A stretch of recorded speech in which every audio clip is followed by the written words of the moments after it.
Hey everybody, Tim here for today's episode of Star Trek. It has been like, I don't know, 5 fucking years since I've said that. And I'm not gonna lie, it feels pretty good. So I am here today for Starfleet Academy Season 1, Episodes 1 and 2. It's been a very long time since I've done videos. I kind of stopped for a while for personal reasons. I think I actually did a video a couple of years ago explaining why, so go check that out. But my buddy Greg got online and was like, dude, fucking do videos for this show. And I was like, I don't know, man. Like, I feel like that ship has sailed. But I owe Greg a few favors. And so I was like, what the hell? Like, I owe Greg one, so I did what I do. I got super drunk and I watched the show. And here we are. So, no promises that there will be another video for episode 3. No promises that I will go back and do the videos that I missed for Star Trek. This might not be a revival, but at the very least, I will do these episodes. So, for an extra double video, episodes 1 and 2 for Starfleet Academy. Which, yeah, I drink a lot for these, so...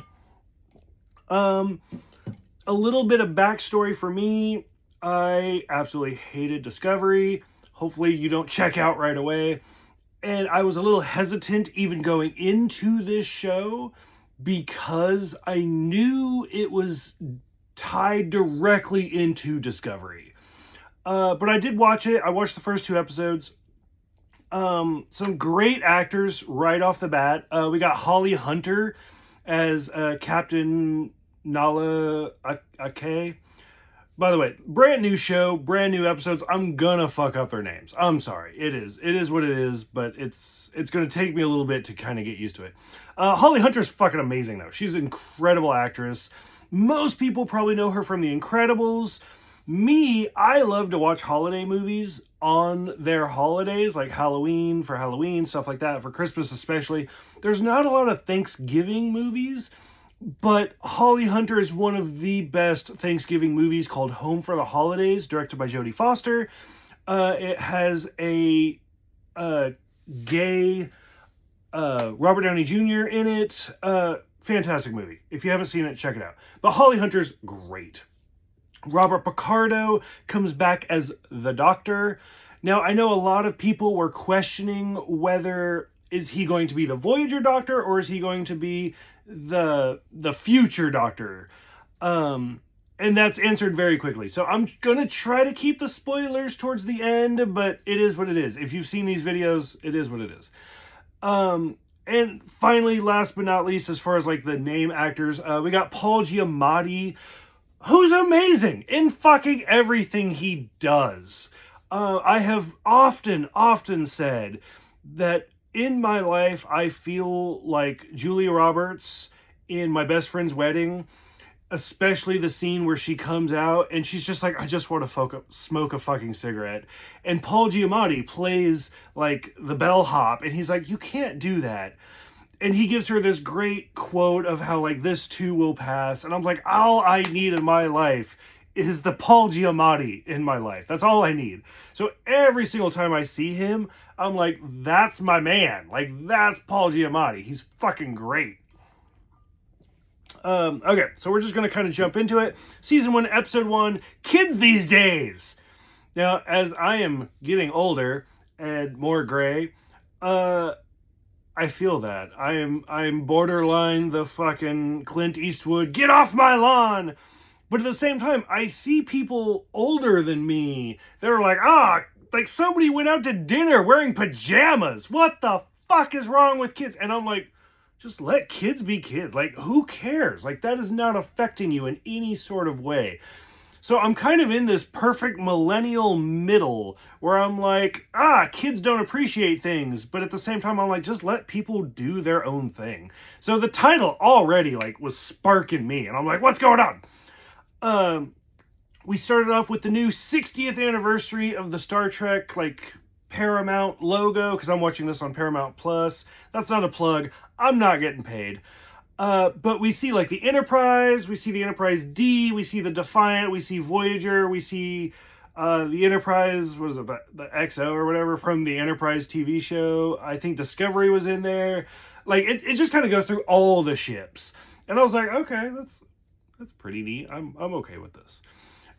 They do a quick little recap of Discovery, which I desperately needed, where they talk about the burn. Discovery, towards the middle of the show, I have not finished. Discovery is actually the only Star Trek show I have not watched the entirety of. So, towards the middle of the show, they end up jumping 900 plus years in the future. And that's about where this takes place.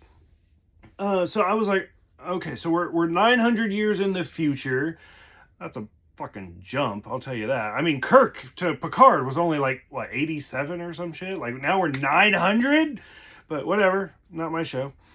And they did it starts off with a trial right away, but it's like 15 years before where Discovery got to, so already you're making me do math, and my drunken brain can't do that. But the trial was really kind of fun, kind of interesting.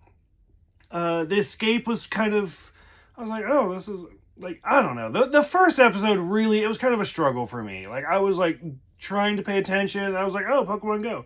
And I was just like, no, watch this show. I have to, like, I'm being asked to watch this show. Watch it. So that's how difficult it was. Once they finally got to the meet, where we're on Bajor, and the captain is 422 years old, and I was like, oh, like, I've literally already forgotten her name. Captain Akea is 422 years old, and I was like, it was nothing but disposition, and I was like, oh, okay, that's the story, we get it. Oh, fun, cool.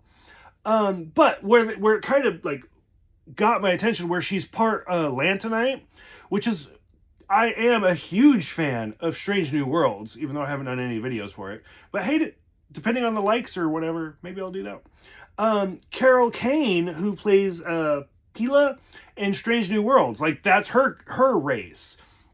And already, when they introduced her, I was like, why are you just not the same race as, like, Whoopi Goldberg? Like, what's going on?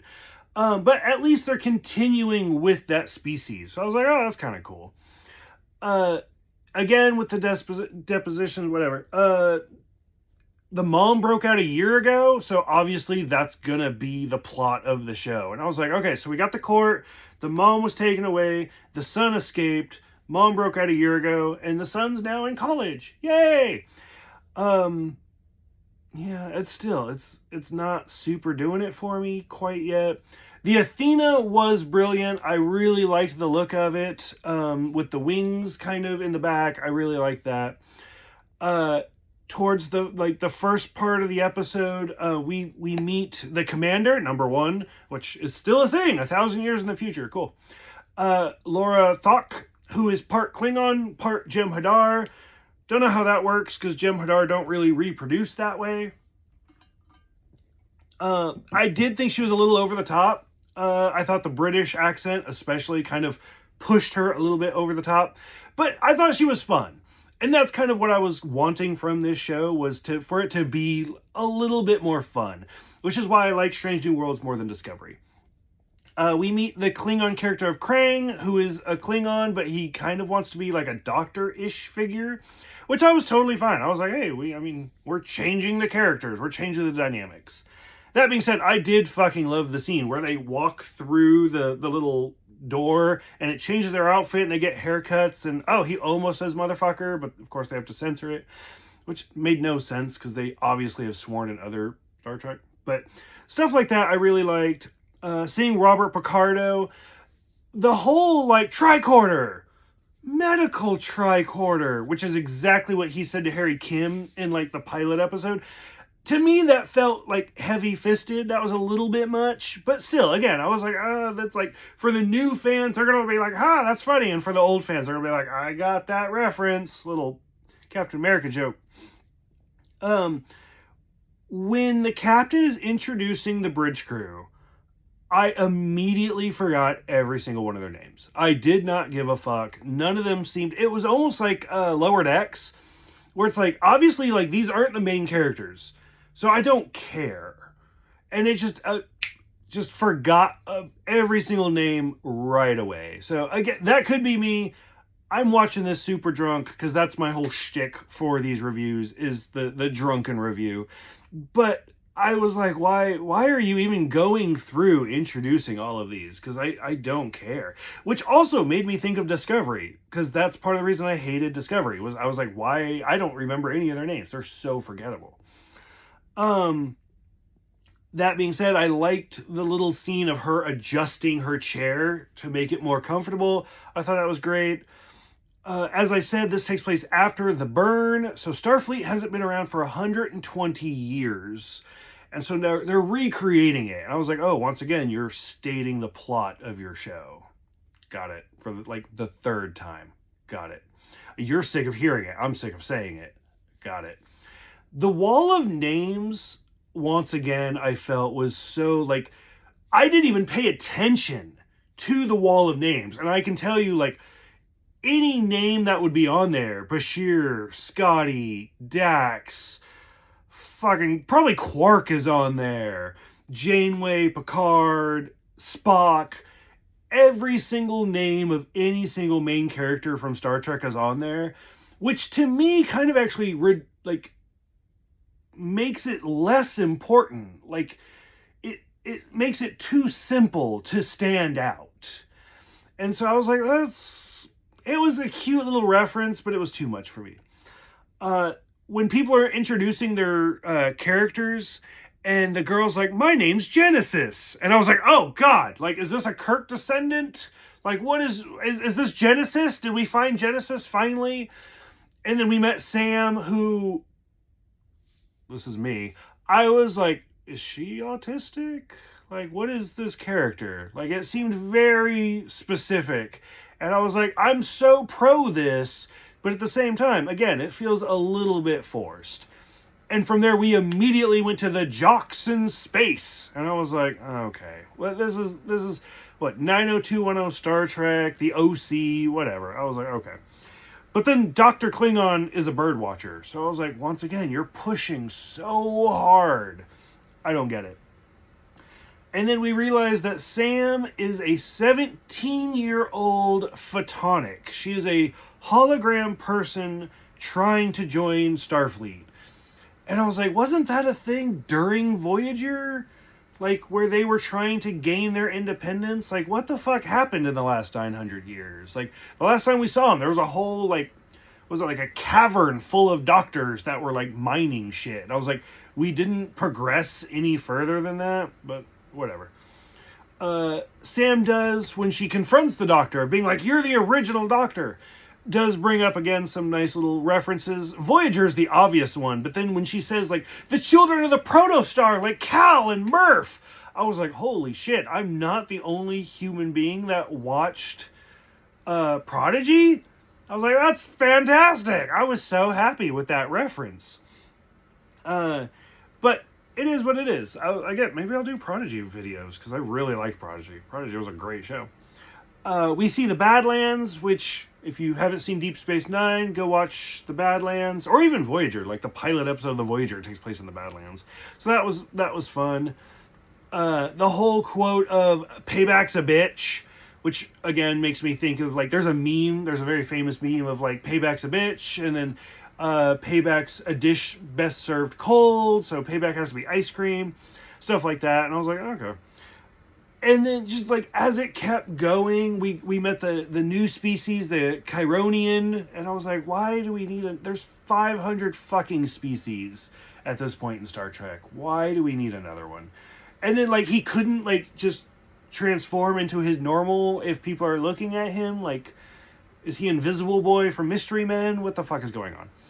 But his whole line of, like, I'm Kyorian, bitch, was so, it was too Juggernaut for me. I couldn't do it. It's so hard to take this show seriously.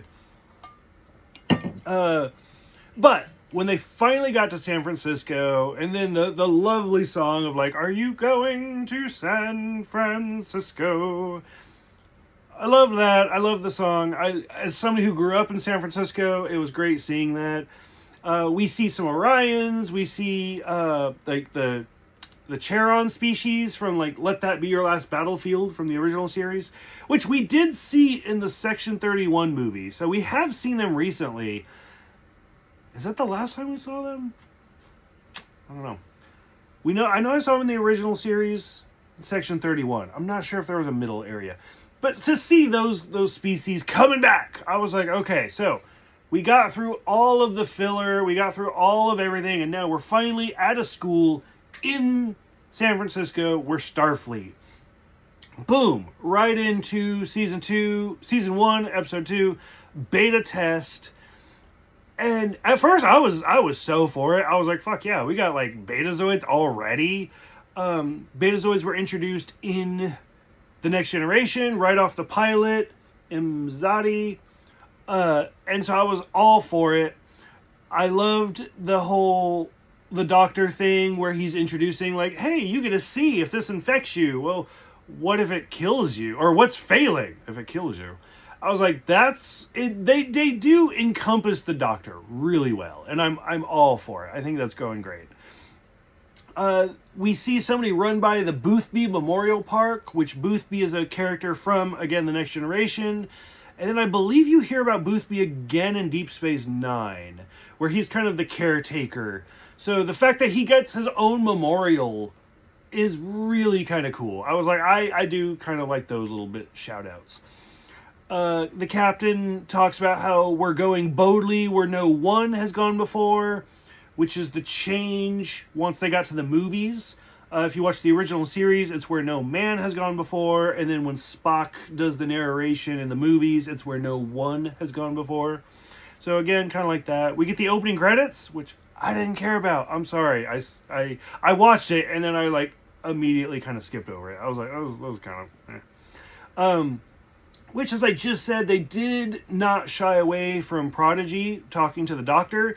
And then right away, we see, like, Rock Talk, which is the Brakar series, which is the giant rock character. I think that's supposed to be her. And then I even rewound it, because I was like, wait, do they say her name? But they don't. And I was like, I feel like that's her. Because they're rocks. Do they really age? But the fact that we even got that type of a shout out to Prodigy really made me happy. That they, even though Paramount said fuck you and got rid of Prodigy, we're still seeing the references because Star Trek's not ignoring it. So kudos to you. Hopefully that'll be the next Hallmark ornament. Watch my Hallmark video if you don't get that reference. The roommates thing felt kind of cliche, kind of felt forced. We see the Xenocomp, which was terrible CGI, but the Xenocomp in general was a great reference. We first saw those in The Next Generation, created by Geordi, but then in Lower Decks, Peanut Hamper is the Xenocomp, the first Xenocomp to join Starfleet. So, which I love those episodes. I fucking love Peanut Hamper. But it was kind of like, just seeing the Xenocomp jump around, I was like, you didn't make reference to it. So how many people are catching this reference? The no shoes thing made me laugh, but then again, I watch things with subtitles. So then her subtitles covered her feet the entire time. So I was like, is there a point to this? Is there a joke that I'm missing? But, because especially Betazoids are all for nudity. So why are they like, why aren't you wearing shoes? But no, that wasn't the Betazoids. That was this military school. But either way, I was like, why is this such a big thing? Like, it's like a Tarantino joke because he was supposed to direct a Star Trek movie. I don't know. The only thing that I liked about Discovery, I know this seems like I hate Discovery video, but it's not. It's not trying to be, I promise. It's a drunken video, yay. That is very strong. The thing that I like the most about Discovery is Tig Notaro, who played Jet Reno. I fucking loved every scene she was in for Discovery, and so to see her coming back in this really, really made me happy. I was like, I literally cheered to see her, and she brought her back her great little quips and sarcasms and jokes that didn't really make sense, where she's like, what, are you going to make a mix CD? And I was like, anybody born after 1990 is not going to get that joke. Like, why are you saying this joke 1,000+ years in the future? But it was still kind of fun. He, oh, fuck, what is his name? Caleb? There we go. Sorry. Check the notes. Caleb escaping over the gate kind of made me laugh because he like overloaded the computer. I don't remember. It's been so long since I've watched these videos, y'all. I don't remember if it's the original series or I think it's the animated series where they have to. I think it's the animated series, and I think it's the Impractical Joker. I think I'm literally just pulling shit out of nowhere. I think it's the Impractical Joker where Kirk has to distract the computer, and he asks her to do pi backwards or something, and that's what confuses the computer long enough for everybody to escape. And so for him to be like, give me every coffee order ever, and just doing all this stuff to like glitch out the computer, I was like, I mean, that's a nice little shout out. I like that. When we finally get to the Betazoids and the diplomats, and he's deaf, and he signs because he's deaf, reminded me of the original, or the Next Generation episode, Loud as a Whisper, which I fucking love that episode. If you go back and watch that episode, I talk about how I studied ASL for 2 years in college. I remember very little. It's a use it or lose it skill. I wouldn't even say it's a skill, just a thing. And so as I was watching them, there were certain things where I was like, oh, he needs that. And they do say school at one point. So I was like, why are Betazoids commuting in ASL? I was like, oh, that's kind of weird. But it was kind of fun, and it was a nice little reference.